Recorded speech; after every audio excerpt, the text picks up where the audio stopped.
Muy buenas noches. Feliz sábado para todos.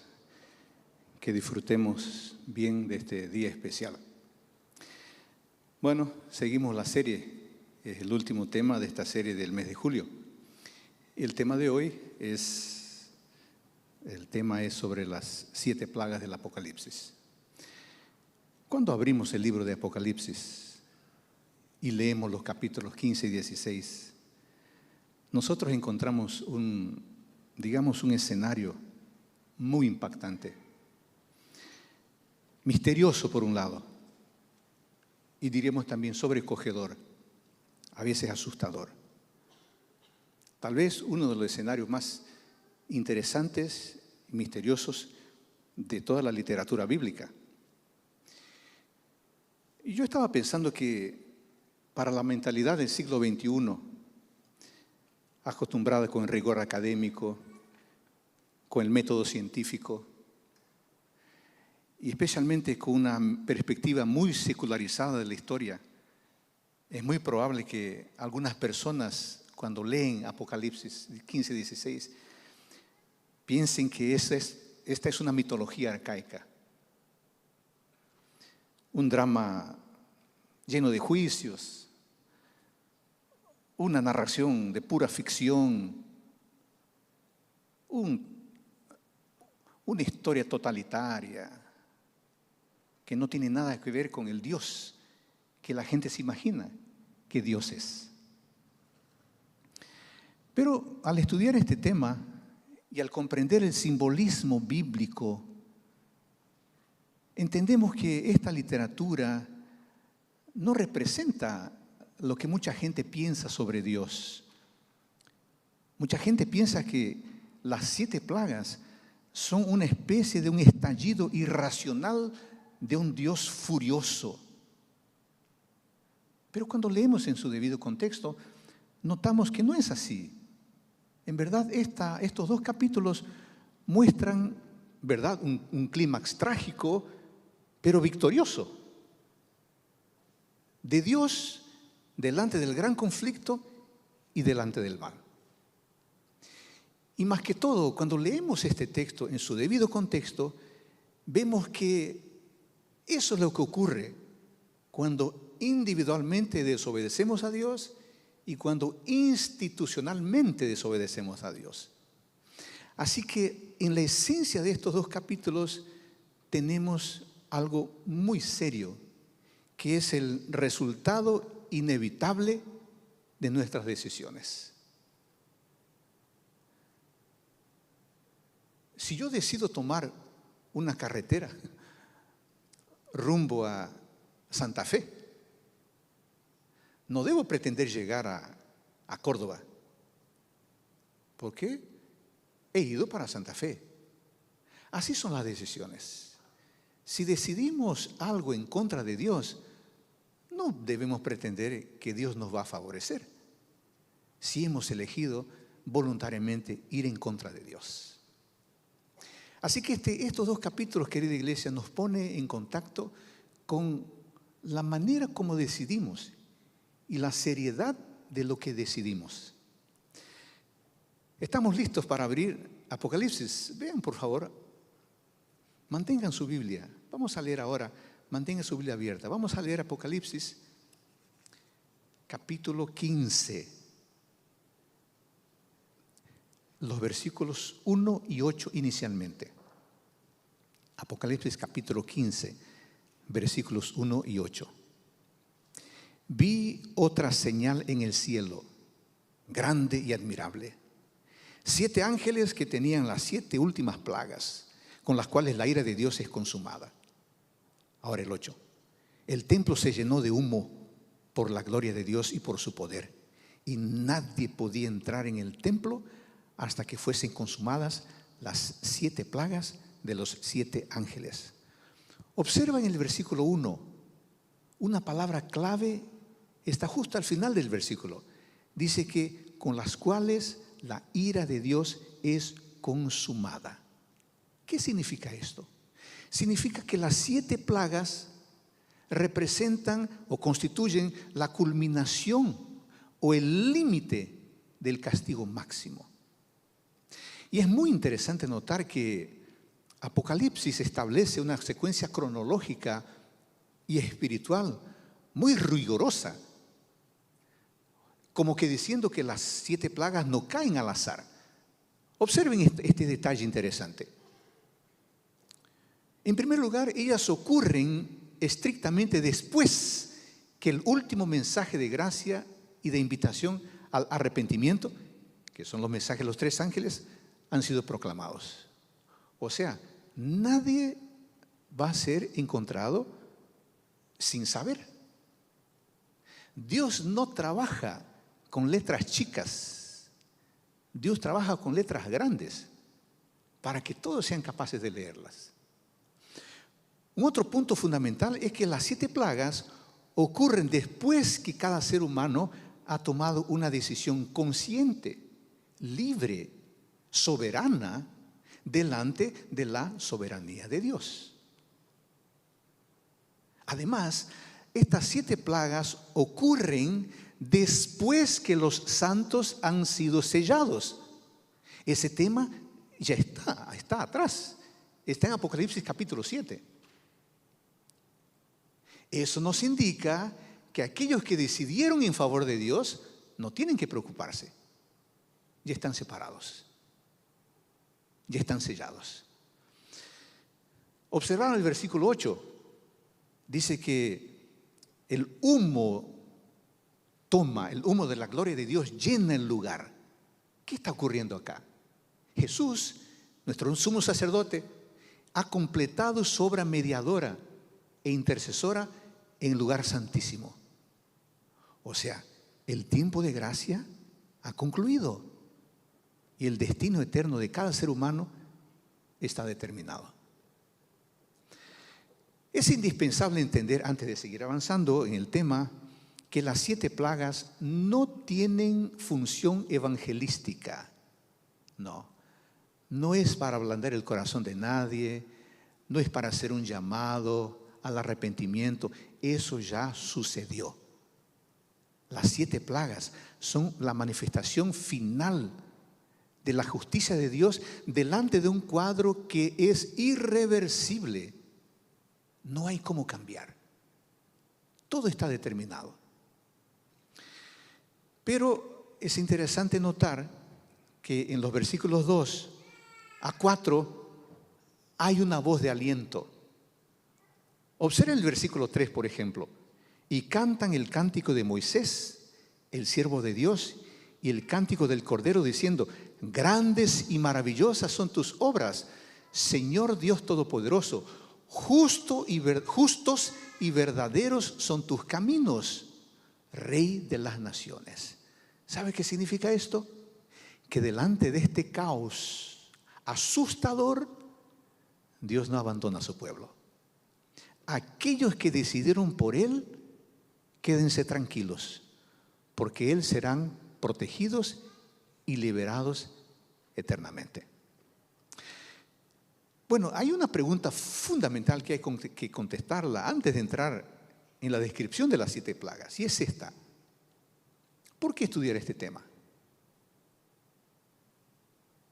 ¿Por qué estudiar este tema? ¿Es para asustarse? ¿Es para despertar? No. Hay algunas razones importantes, pero yo quería resumirlas en apenas 2. En primer lugar, querida iglesia, este tema es importante porque revela la naturaleza intrínseca de la ira de Dios. Como mencioné anteriormente, algunas personas con su mentalidad posmoderna, secular, cuando piensan en la ira de Dios, piensan en un Dios rencoroso, vengativo, bravo, que reacciona delante de cualquier cosa, porque proyectamos a Él nuestra propia ira. Y así es nuestra ira: rencorosa, vengativa e incontrolable. Pero eso no es la ira de Dios. Si nosotros estudiamos este tema, y este tema ha sido muy estudiado de diversas maneras, si nosotros estudiamos este tema, por ejemplo, en Romanos capítulo 1, apenas lo menciono, del 24 al 28, vamos a descubrir una cosa fundamental que quiero que ustedes guarden en su mente. La ira de Dios no es rencor, no es venganza. La ira de Dios es su santa oposición al mal. Eso es lo que la Biblia demuestra como ira de Dios. Él no quiere vengarse, no guarda rencor en su corazón, no está esperándonos cometer un error para punirnos, no. Pero el mundo no puede pagar eternamente por el error, por el mal, por la maldad y por los malos. Así que la ira de Dios es su santa oposición al mal. Él está interesado en una humanidad santa y una humanidad que ame. Y todo lo que se opone a santidad y amor se opone a Dios. Y Dios se levanta contra eso que se opone a la santidad y al amor. A eso llamamos la ira de Dios. La ira de Dios es su reacción necesaria, justa, en la medida oportuna para destruir el mal, para destruir a los que oprimen, para destruir a los que promueven destrucción. Pero antes, Dios da oportunidad, Dios da tiempo. Y finalmente, cuando Él dio tiempo suficiente, entonces se levantará en su santa oposición al mal. En resumen, esa es la ira de Dios. La segunda respuesta a la pregunta, ¿por qué estudiar este tema? Es porque este tema es importante porque proporciona consuelo y seguridad al cristiano frente a la crisis final. El pueblo de Dios, que ya ha sido sellado, estará bajo la protección del Altísimo. Y esto me recuerda automáticamente el Salmo 91. ¿Se acuerdan? Que habla de ¿qué? De cuidado, de la protección de Dios. La escatología, en este caso, deja de ser una fuente de miedo y se transforma en una fuente de esperanza, en una fuente de fe. Cuando yo veo un Dios que en su santidad se levanta contra todo lo que provoca maldad, destrucción, llanto, problemas, sufrimientos, si yo estoy de su lado, puedo quedarme tranquilo. No necesito temer. Al contrario, tengo esperanza. Un tercer punto que me parece fundamental para que entendamos el contexto de las 7 plagas es el propósito. ¿Cuál es el propósito de las plagas? Yo quería resumir este tema en 3 respuestas. El primer propósito es que las plagas son redentoras. Así como Dios envió las plagas para Egipto para redimir a su pueblo, para liberar a su pueblo y llevarlo a la tierra prometida, las 7 plagas también tienen ese propósito. Dios las envía para derrotar a los enemigos de su pueblo y consecuentemente a sus enemigos. ¿Para qué? Para liberar a sus hijos e hijas. ¿Por qué? Porque estos enemigos de su pueblo y sus enemigos querían destruir a su pueblo. Y Dios no puede permitir eso. Así que son redentoras. Una segunda función de las 7 plagas es que son punitivas. Y por ejemplo, leímos el versículo primero, pero leamos de nuevo el capítulo 15. Vi otra señal en el cielo, grande y admirable, 7 ángeles que tenían las 7 últimas plagas, con las cuales la ira de Dios es consumada. Y si vamos al 16, versículo 2, dice, fue el primer ángel y derramó su copa sobre la tierra y se produjo una llaga dolorosa. Hay una punición. Hay una punición. Y esta punición cae, dice el texto, lo vamos a leer enseguida, cae sobre aquellos que voluntariamente, libremente, usando uso de su libre albedrío, decidieron seguir a la Trinidad satánica, que es mencionada en el texto y lo vamos a leer. El dragón, ¿no? Satanás, la bestia del mar y la bestia de la tierra. Las personas que decidieron seguir a Satanás, las personas que decidieron seguir al sistema religioso dominante y las personas que decidieron seguir al protestantismo apóstata, van a recibir las 7 plagas. Porque decidieron voluntariamente seguir el camino opuesto, contrario, antagónico a Dios. Y el tercer propósito, finalmente, de las plagas es llevar la humanidad rebelde a la comprensión de las consecuencias de sus propias decisiones y acciones. En el capítulo 13, anterior a lo que estamos estudiando hoy, los pueblos del mundo escogieron seguir ¿a quién? A Babilonia, al sistema religioso que se desvió completamente de la voluntad de Dios. Decidió seguir a la Trinidad satánica. Nadie los obligó. Cada uno tomó esa decisión. Así que por causa de eso, las personas que deciden mal, que eligen mal en contra de Dios, ellas van a recibir la recompensa, o mejor, la consecuencia de sus malas acciones, de sus malas decisiones. No habrá una segunda oportunidad. La segunda oportunidad se está dando ahora. Pero las plagas, como les mencioné, no tienen propósito evangelístico. No hay una segunda oportunidad después de las plagas.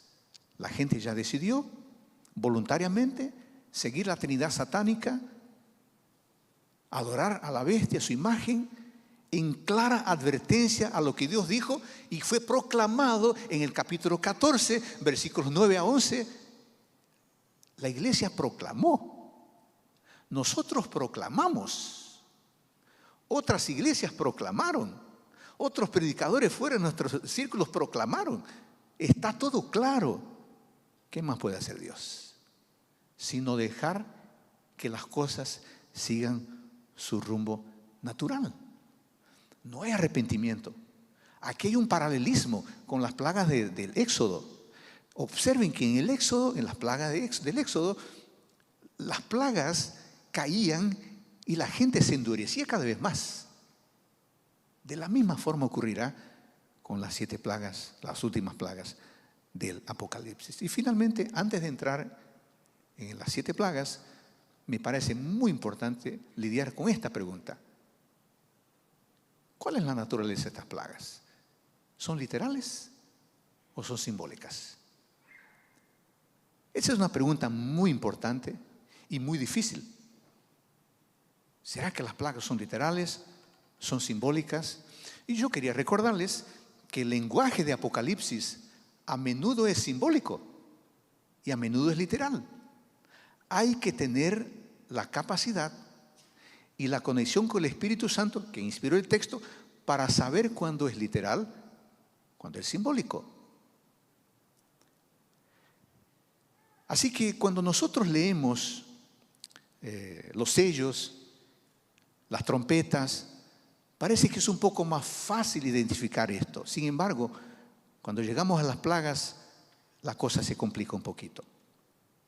Ahora, observen allí en lo que está en la pantalla, el hecho de que las primeras 5 plagas infligen intenso temor, dolor físico, sufrimiento físico, llevando a las personas a maldecir a Dios, muestra que estas plagas son literales. Porque las personas reaccionan con dolor y con sufrimiento. Y esto se confirma en Apocalipsis 7:16, apenas lo menciono porque no es nuestro estudio, cuando allí se declara que los 144,000, observen, dice, no tendrán hambre, no tendrán sed, y ni el calor abrasador los afectará más. O sea, es una prueba de que estas primeras plagas son literales. Sin embargo, cuando llegamos a la 6ª plaga, que conduce a la batalla del Armagedón, ahí notamos que el lenguaje es simbólico, es espiritual. Y cuando vamos a la séptima plaga, que habla de la caída de Babilonia, ahí parece que se combina literal con simbólico. Ahora, yo quería recordarles, y tomo las palabras del querido profesor Ranko Stefanovic, uno de los grandes estudiosos de este tema. Él dice lo siguiente: es importante recordar que las 7 últimas plagas son una profecía aún por cumplirse. Su verdadera naturaleza será entendida plenamente ¿cuándo? Cuando se cumplan. Así que sean figurativas o sean literales, lo que importa acá es lo siguiente: las 7 plagas expondrán la fragilidad, la impotencia y la incapacidad de la Trinidad satánica, el dragón, la bestia del mar y la bestia de la tierra. Demostrará la incapacidad de la Trinidad satánica ¿de qué? De ayudar a quienes eligieron seguirlos. Por otro lado, demostrarán la capacidad total del poder de Dios de cuidar de aquellos que a Él lo eligieron en lugar de la Trinidad satánica. Muy bien, después de todo este preámbulo, vamos a las 7 plagas. Creo que esto que fue dicho es fundamental para entender el contexto. Ahora, vamos un poquito con calma y dentro del tiempo que tenemos, estudiar la explicación de las 7 plagas. ¿Me acompañan? Apocalipsis capítulo 16, empezando con el versículo 1 y el versículo 2. Entonces oí una gran voz que desde el templo decía a los 7 ángeles: vayan y derramen las 7 copas de la ira de Dios sobre la tierra. Versículo 2. Fue el primer ángel y derramó su copa sobre la tierra, y se produjo una llaga dolorosa y maligna sobre los hombres que tenían la marca de la bestia y los que adoraban su imagen. Observen que esta primera plaga se derrama sobre la tierra. Está claro el texto diciendo eso. Provoca úlceras, dice. Úlceras malignas, úlceras pestilentes. Si le preguntamos a un médico, y aquí hay varios, tal vez desde una perspectiva médica, pero también simbólica, ellos dirían que una úlcera es la manifestación externa de un problema interno. Una úlcera es la manifestación externa de una corrupción interna. ¿Qué significa esto?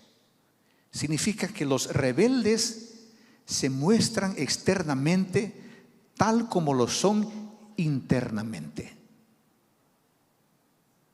¿Y por qué lo son externamente así? Porque en el corazón decidieron rechazar a Dios.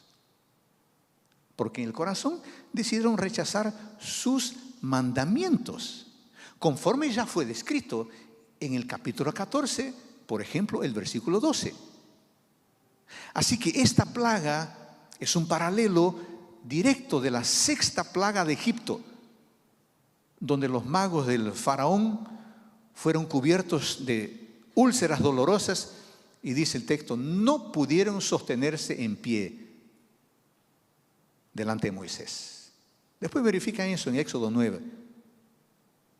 Aquí en el Apocalipsis, la llaga golpea de manera selectiva, de manera exclusiva. ¿A quiénes? A quienes portan la marca de la bestia y rinden culto a su imagen. Aquellos que prefirieron la conformidad social, aquellos que prefirieron la conformidad económica, aquellos que prefirieron la conformidad religiosa con el sistema apóstata para evitar persecución, para evitar sufrimiento, pensando que era la mejor decisión, ahora descubren que el poder terrenal al cual siguieron, al cual rindieron adoración, no puede protegerlos del juicio divino. Esa es la primera plaga. La segunda, Apocalipsis 16, 3. El segundo ángel derramó su copa sobre el mar y se convirtió en sangre como de muerto, y murió todo ser viviente que estaba en el mar. Observen que esta segunda plaga se derrama sobre el mar y este se convierte en sangre. Y observen el detalle, en sangre como de muerto. Aquí también evoca una plaga de Egipto, que es la primera. ¿Se acuerdan? La primera plaga en la que las aguas del río Nilo se convirtieron en sangre está en Éxodo capítulo 7, del 12 al 21. Mientras que la segunda trompeta afectó únicamente a una tercera parte del mar, como dice el capítulo 8, esta plaga que acabamos de leer, derramada tras el fin de la intercesión que tiene restricción proporcional, el mar se convierte en una masa coagulada, viscosa, sin vida. Sí, porque es sangre como de muerto. Es ese material viscoso, coagulado, sin vida. ¿Cómo debe oler? Qué tremendo. Como sangre de muerto. ¿Sabe qué representa esto? Representa el colapso de los ecosistemas marinos y el colapso del comercio marítimo internacional. La tercera plaga, versículo 4. El tercer ángel derramó su copa sobre los ríos y sobre la fuente de las aguas, y se convirtieron en sangre. Es curioso que antes de ir a la cuarta plaga, que está en el versículo 8, hay como un intervalo compuesto por los versículos 5, 6 y 7, que dicen: oí el ángel de las aguas decir, justo eres tú que eres y que eras el santo, porque has juzgado estas cosas, porque ellos derramaron la sangre de los santos y de los profetas, tú también le has dado a beber sangre, pues se lo merecen. Y oí al altar decir: ciertamente, oh Señor Dios Todopoderoso, tus juicios son verdaderos y justos. ¿Por qué este intervalo antes de la próxima plaga? Bueno, enseguida eso va a quedar un poco más claro. Haré un comentario posteriormente. Pero la tercera plaga, observaron, se derrama sobre los ríos y sobre los manantiales de agua, convirtiéndolos en sangre. Convirtiéndolos en sangre. Esta plaga ataca las fuentes de agua dulce, que son esenciales para la supervivencia física de gente y de animales. Frente al desespero de los impíos, surge, como les mencioné, este himno doxológico. Este himno doxológico. Y este himno doxológico habla de la ley de la retribución. La ley de la retribución. Lex taliones. ¿Qué es la ley de retribución? Esta gente había maltratado a los hijos de Dios. Ahora, ¿qué ocurre? Los perseguidores que promulgaron decretos de muerte contra el pueblo de Dios ahora se ven privados de un recurso fundamental, de un recurso vital, que es el agua. Dicho de otro modo, aquellos que persiguieron y derramaron la sangre de los santos y de los profetas, ahora reciben sangre para beber. Y esto es aplaudido por voces celestiales y por el altar. Aquí podemos hacer un paréntesis y hacer una aplicación pastoral. La maldad que hacemos a los otros un día nos alcanzará. La maldad que hacemos a los otros un día nos alcanzará. Tal vez diciéndolo de manera más personal. La maldad que un día me hicieron será retribuida a quien me la hizo. La maldad que yo hice a alguien me será retribuida porque yo hice la maldad. Así que si tú estás haciendo maldad, o si yo estoy haciendo maldad, es importante recordar que habrá una retribución. Pero por otro lado, si te están haciendo maldad, o si te hicieron maldad, yo quería recordarte, para aliviar tu corazón, que Dios hará retribución. Así que lo más saludable es que nosotros no nos venguemos y dejemos que Dios haga la justa retribución de la maldad que nos hicieron. Bien, ¿están conmigo? ¿Están despiertos? Fíjese a su lado, si hay alguien durmiendo, dígale: despierta tú que duermes, por favor. Vamos a la segunda parte, al segundo bloque, que son las plagas 5 y 6. Perdón, 4 y 5. Cuarta plaga, versículos 8 y 9. El cuarto ángel derramó su copa sobre el sol y le fue dado quemar a los hombres con fuego.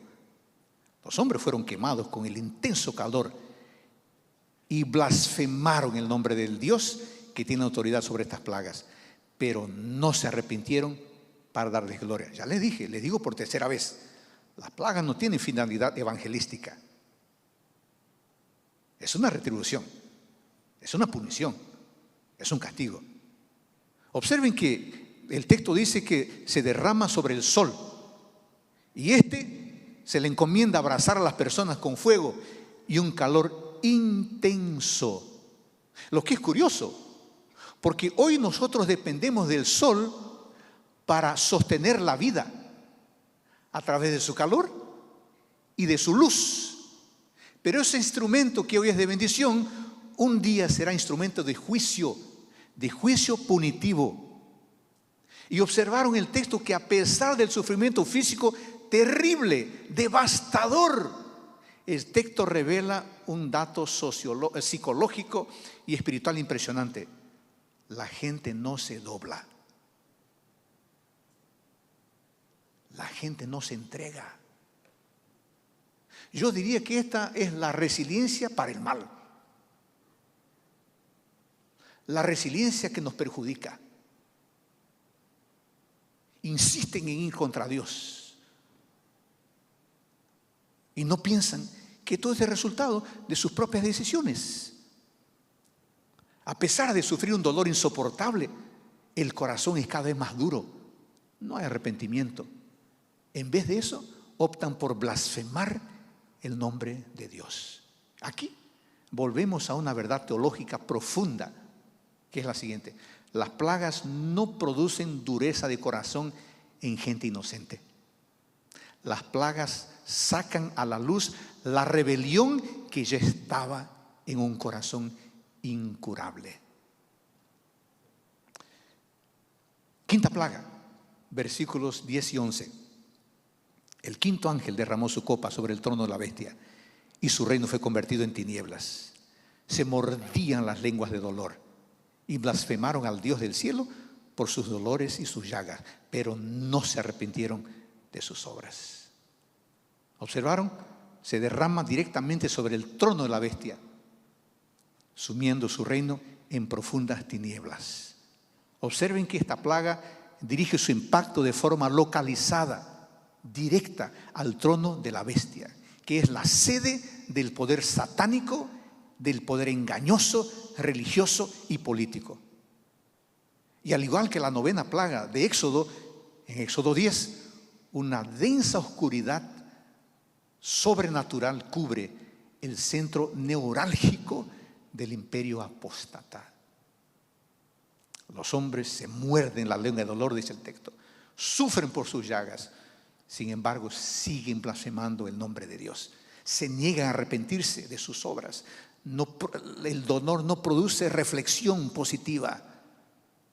Y como se nota, esta plaga expone la impotencia absoluta de la Trinidad satánica para socorrer a quien los adora. Y bueno, llegamos al último bloque, perdón, al penúltimo bloque, la sexta plaga, versículos 12 al 16. El sexto ángel derramó su copa sobre el gran río Éufrates y sus aguas se secaron para que fuese preparado el camino de los reyes de Oriente. Vi salir de la boca del dragón, de la boca de la bestia, de la boca del falso profeta, 3 espíritus inmundos semejantes a ranas, pues son espíritus de demonios que hacen señales, los cuales salen a los reyes de todo el mundo habitado para congregarlos para la batalla del gran día del Dios Todopoderoso. He aquí yo vengo como ladrón. Bienaventurado el que vela y guarda sus vestidos para que no ande desnudo y vean su vergüenza. Y los congregó en el lugar que se llama en hebreo Armagedón. Observe que esta sexta plaga se derrama sobre el gran río Éufrates y sus aguas, dice el texto, se secan para preparar el camino a los reyes de Oriente. Hay mucha información acá. Yo quería resumirla muy brevemente, porque aquí hay un trasfondo histórico y profético. ¿Qué es el río Éufrates? En Apocalipsis 17:15 representa los pueblos, muchedumbres, naciones y lenguas que apoyan a Babilonia. Su secamiento, por eso, significa la retirada drástica del apoyo popular que Babilonia tenía. ¿Y por qué retiran drásticamente su apoyo popular? Porque finalmente entienden, ya es tarde, pero finalmente entienden que han sido engañados. Y si han sido engañados, ¿por qué seguir apoyándolos? La segunda información importante que tenemos en el texto es que dice, es para abrir camino a los reyes del Oriente. Hay varias interpretaciones. Nosotros hemos tradicionalmente entendido que es una alusión profética a Ciro el Grande. En Apocalipsis representa a Jesucristo y sus ejércitos celestiales que vienen a ejecutar la liberación definitiva del pueblo de Dios. Y hay una tercera información que se refiere a las 3 ranas y al Armagedón. Interesante, ¿no? Dice, estos 3 espíritus inmundos que salen ¿de dónde? De la boca del dragón, de la bestia y del falso profeta. ¿Qué es esto? Resumidamente representa la política que esta triple unión religiosa proclamó al mundo, informaciones mentirosas, como dice el propio texto en Apocalipsis 16, como el vino de Babilonia que emborrachó a mucha gente y la condujo por el mal camino. 3 espíritus inmundos que en nada contribuyeron positivamente para la formación de las personas. El texto dice semejantes a rana. Mucha gente ha intentado buscar ¿por qué semejantes a rana? Probablemente esto no significa grandes cosas y tal vez esta comparación quizá tenga el único propósito de destacar que todo esto es repulsivo delante de Dios. Como todo es repulsivo delante de Dios, todo lo que está en contra de su voluntad. Porque como un ser santo, Él no puede convivir con aquello que se opone a su santidad. Bueno, y finalmente, la consumación.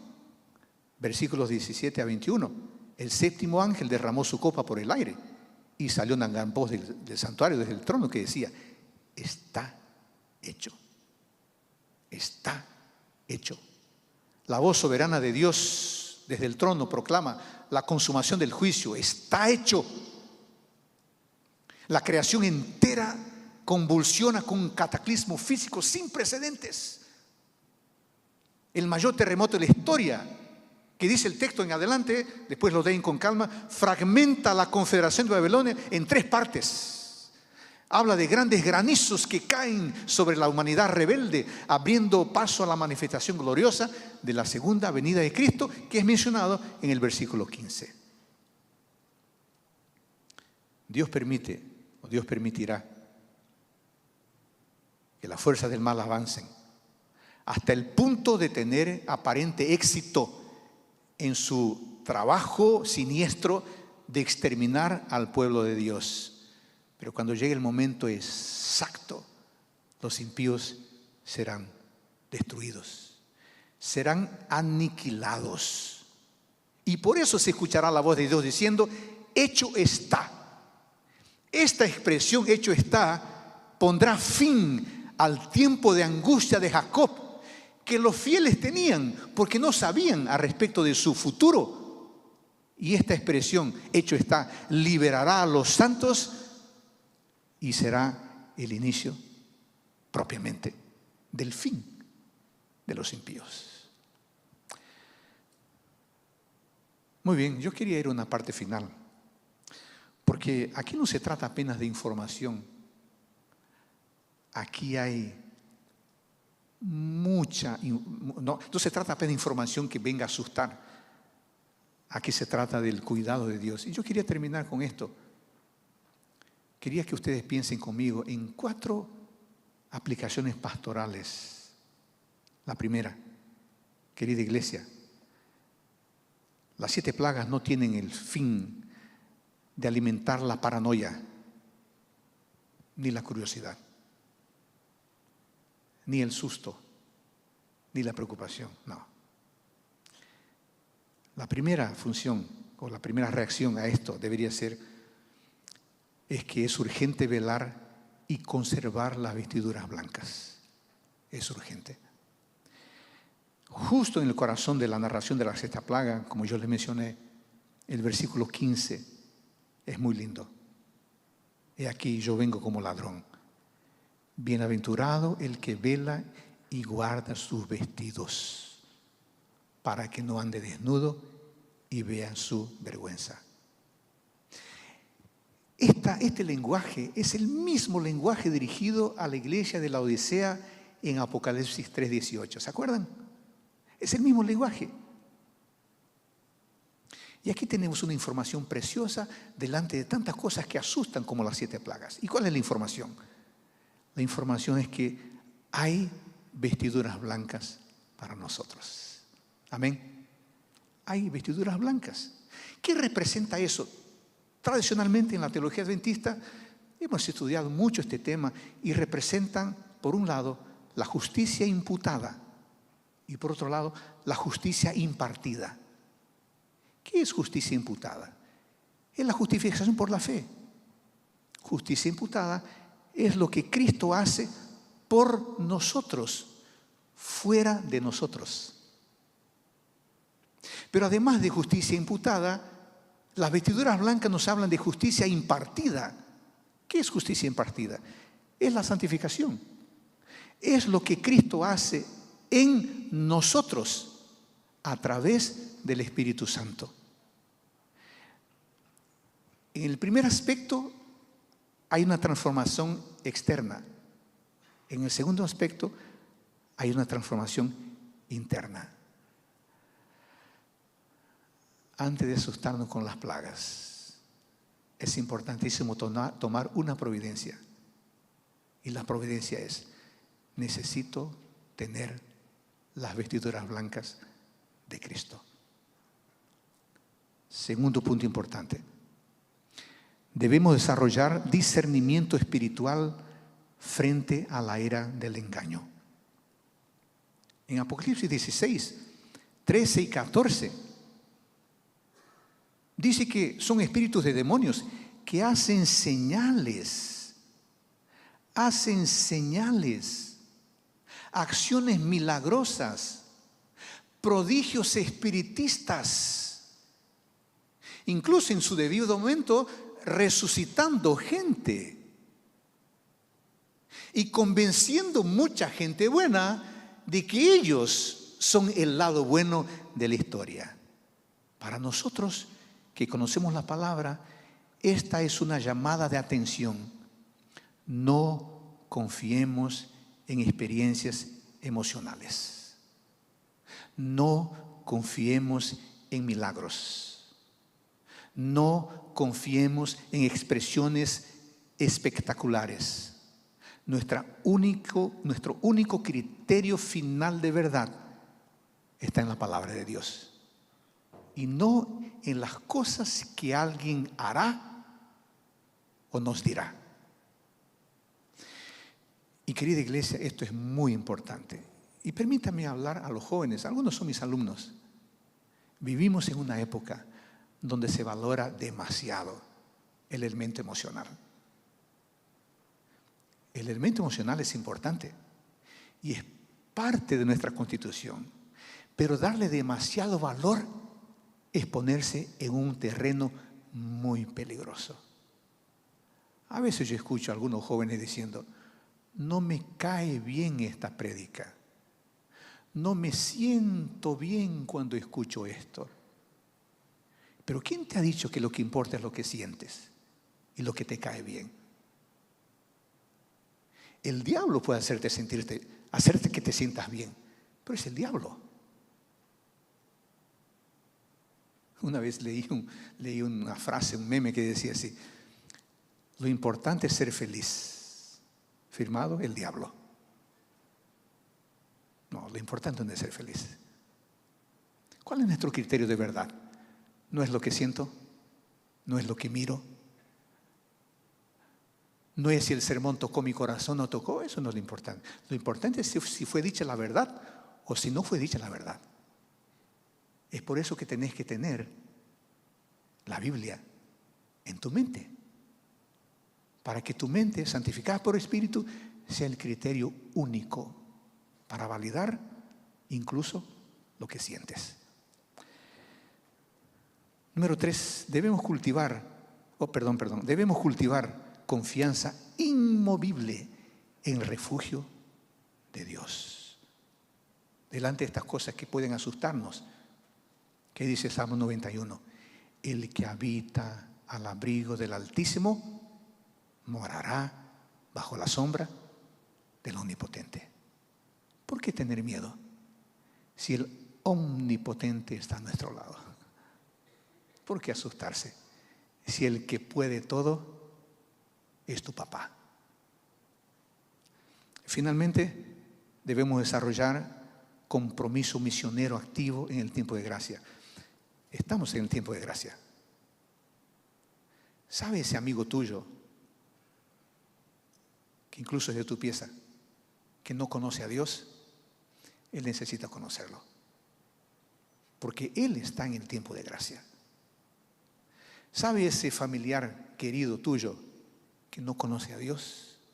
Necesita conocerlo, porque ese familiar está en el tiempo de gracia. Las 7 plagas, en vez de asustarnos, deberían despertar un compromiso de predicar el Evangelio del modo como podemos hacerlo. Un grupo misionero, sábado por la tarde, una llamadita a alguien, un mensaje de WhatsApp, yo no sé.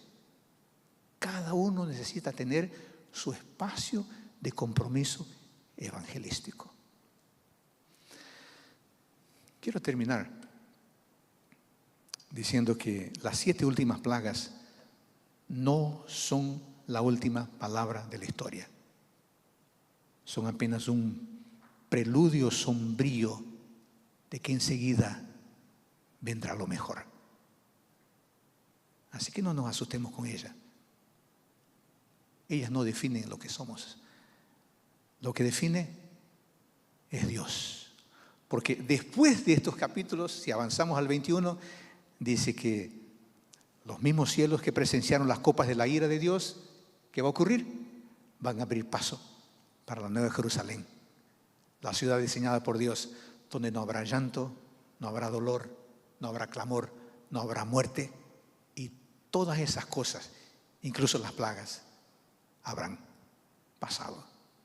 Así que la pregunta existencial, la pregunta definitiva que el libro de Apocalipsis plantea a cada estudiante, a cada profesional, a cada hermano, a cada corazón presente, no es cuándo ni cómo caerán las plagas. La pregunta esencial es: ¿en qué lado de la historia decides ponerte hoy? Ese es el tema. Si tomas la decisión correcta, no importa las plagas, porque estarás del lado correcto y victorioso de la historia, que es lejos de la Trinidad satánica y cerca del Padre Celestial. En esta noche yo quería recordarte que hoy, cuando el tiempo de gracia aún está vigente, hoy, cuando la voz compasiva del Cordero continúa llamando, hoy, cuando el Espíritu Santo susurra nuestro corazón todavía, yo te pido, toma la decisión inquebrantable de consagrar tu vida, tus talentos, tu intelecto, tu profesión, tu familia, tu futuro al Señor. Entrega tu vida a Jesucristo para que Él te selle con el Espíritu Santo. Así tu vida estará protegida y tendrás el manto de justicia. Y cuando las plagas lleguen, estarás del lado victorioso de la historia, apenas esperando el fin y el inicio de la eternidad. Amén. ¿Querés tomar esa decisión? Decirle a Dios, quiero estar de tu lado, querido Padre. Gracias por tu palabra. Tu palabra que no nos asusta. Al contrario, alimenta nuestra esperanza. Porque la historia ya está planteada. Ya está anticipada, ya está escrita. Y gracias por el privilegio que nos das de conocerla, de pensar en ella. Ayúdanos a estar del lado correcto de la historia, a tu lado, y lejos de la falsa adoración, lejos de los falsos dioses, lejos de la Trinidad satánica y cerca de la Trinidad divina. Queremos estar con el Padre, con el Hijo y con el Espíritu Santo. Así que en esta noche renovamos nuestra decisión de permanecer a tu lado, por tu gracia, en el nombre de Jesús. Amén.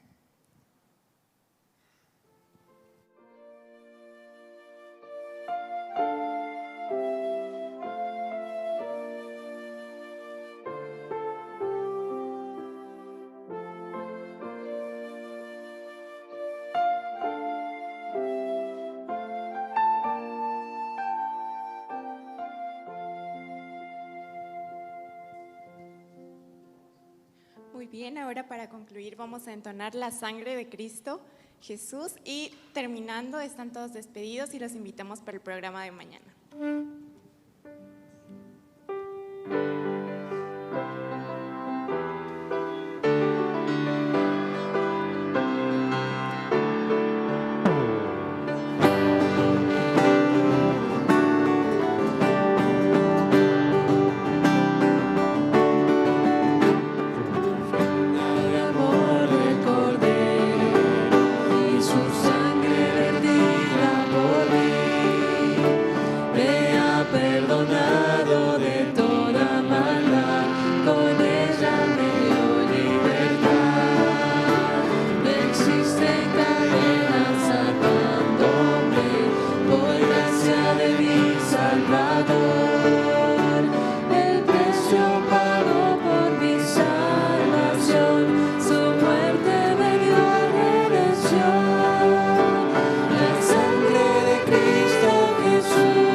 De todo.